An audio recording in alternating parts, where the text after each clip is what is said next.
Alright,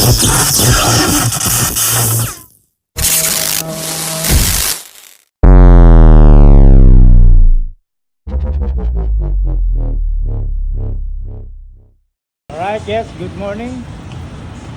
It's another day, another build. So ang gagawin natin dito is 232cc. Panggilid, okay na to. Wala na tayong gagalawin dyan. Lilinisin lang natin. Naka RS8. Ayun, no? So ang set nito ngayon is all stock, walang galaw. Naka Bombex pa to.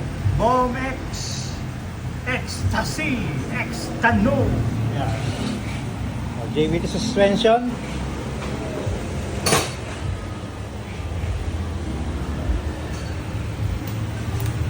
Ay, so bali yan si boss mo, no? Pogi sa bagong talon mo. Oh. Okay, nakalas na niya yan para mahugot na yung makina. Then, linis shell. Tapos, kapit na natin yung crank. So, plus 9 ang crank na gagamitin natin dyan. MTRT. Then, 66mm na JBT block. Tapos, JBT head. Then, version 4 sa pipe.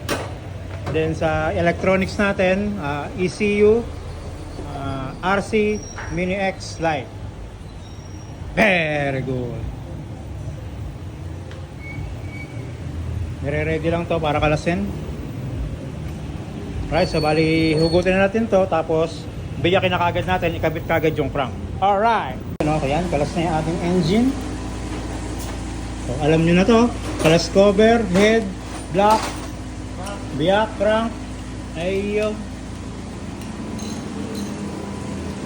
Parang bago pa yung panggilid nito.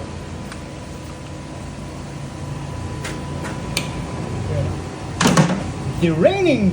It's draining, man! Oh yeah!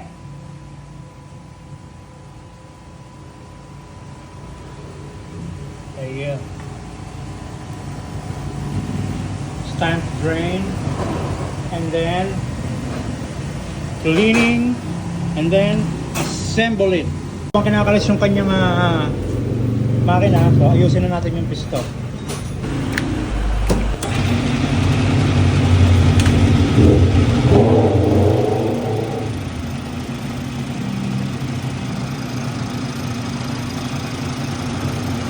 So ayan, konting dish lang muna ginawa natin. Mamaya adjust na lang tayo pagka kulang pa. Pero ipapakit na natin yan, maglulubog muna tayo ng konti. Ayun, yan, okay na, ipakit na natin siya.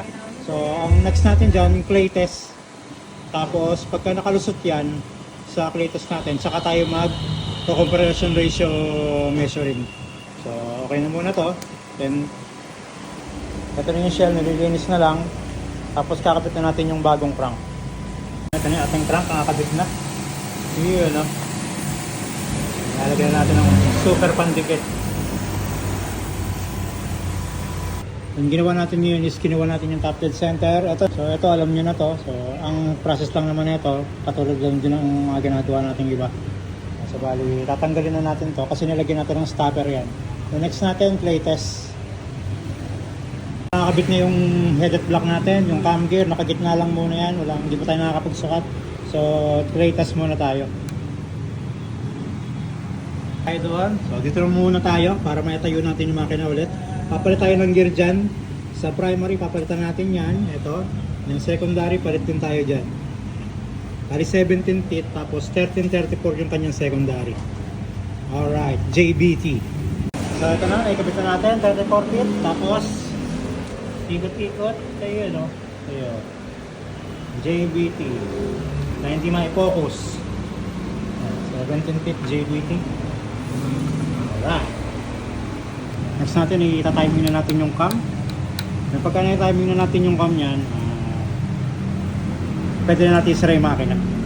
Ayun, nakikabit na natin sa kanyang chassis. So next natin, kabitan na natin ang ECU bago natin paandarin. Then, papalitan natin ang cable. Ayan! It's alivening! Alright. Very good! Yun, no? Babali, ko lang to battery para umandar. Hindi kaya ng ganitong battery, kailangan LiPo4 or lithium. Kumukundat-kundat. Ayan. So next natin dito, bleeding na. Tapos kakabitan ng AF2, sasarado yung kaha, then tetestingin natin. Then tono. Alright. Alright, yan. Okay na to. So bali tuning na lang ang kulang dito. Ipapakiramdaman natin. Then pagka wala naging problema to, pwede na solid sa may-ari ito. Yan. So nakakabit ngayon yung ating AF2 para habang tinetesting natin, inaayos na natin yung kanyang AFR. Ayan. So RC Mini X Lite yung kanyang ECU. Yan. So bali specs ulit tayo. So sa crank na ginamit natin, plus 9 MTRT. Sa panggilid natin, RS8 yan. Then JBT Black 66mm, JBT Superhead non-BBA. Then 36mm sa ating throttle body. Then JBT na ram air. Ayan. Alright, so bali hanggang dito lang ang ating video. So thank you and goodbye.